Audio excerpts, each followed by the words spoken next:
Once a long time ago, there lived a little boy, and his name was Androcles. What a funny name!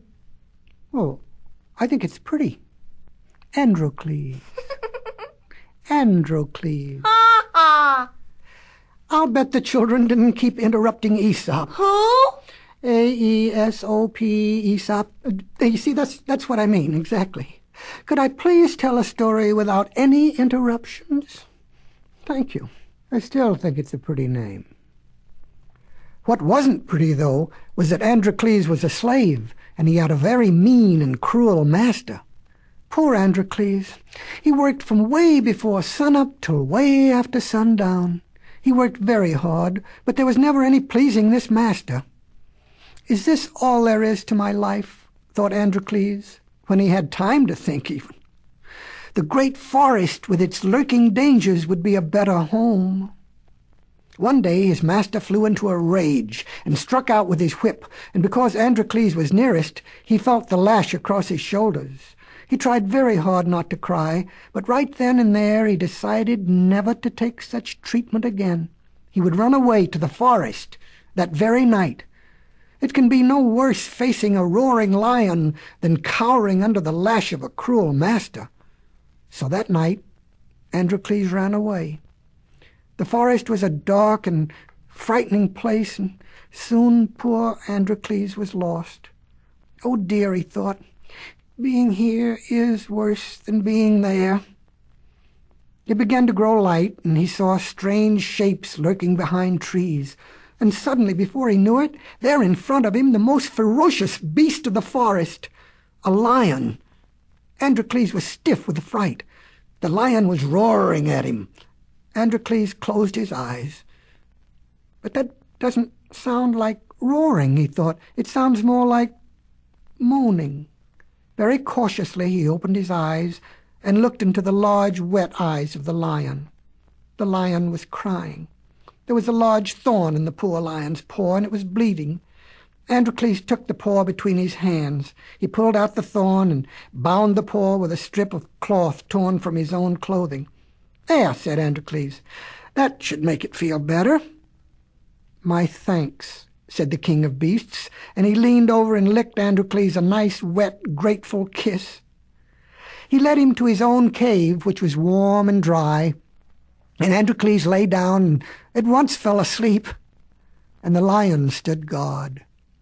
They became very fast friends. They went hunting together, and the lion taught Androcles many ways of the forest, and Androcles taught the lion a few tricks like, roll over, play dead, sit up and beg, and so forth. One day, some hunters came into the forest, and they surprised Androcles and the lion while the lion was doing his tricks. It was hard to say just who was more surprised, but the hunters captured the boy and the lion, and they took them away to the circus. Circuses in those days were different from circuses now.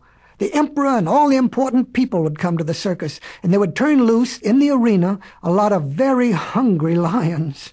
Then they would turn into the same arena a lot of poor slaves, and the lions would tear the slaves apart and eat them up, and the people would laugh and applaud.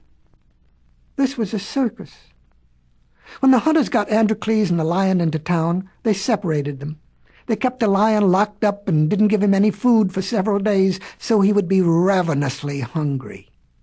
They locked Androcles up, too, and they stuffed him with food so he would be particularly appealing to an especially hungry lion.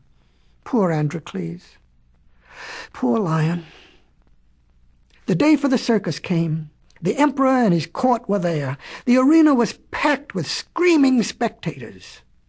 The lion was turned loose in the arena.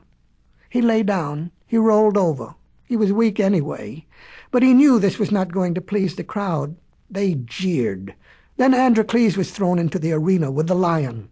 A hush fell over the audience. The lion took one look at Androcles and staggered over to him and planted a large wet lick on his face. He was so glad to see his friend. Androcles threw his arms around the lion and stroked his mane. Well, since the beginning of circuses, the people had never seen anything like this. The crowd cheered, and when the lion sat up and begged before the emperor to spare their lives, the crowd went wild. The emperor was so amused he ordered his slave freed, and the lion released to go back to the forest.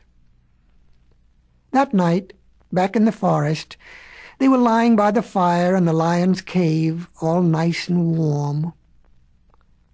"I'm very grateful," Androcles began. "For what?" asked the lion. "Why, for being, today. See, I know how hungry you were and all." "You think I would have eaten you?" asked the lion in a shocked tone. There was a silence. "After all," the lion said after a while, "I was grateful too. When I was felled with a wounded paw, you came along and made it all well. I was grateful for that."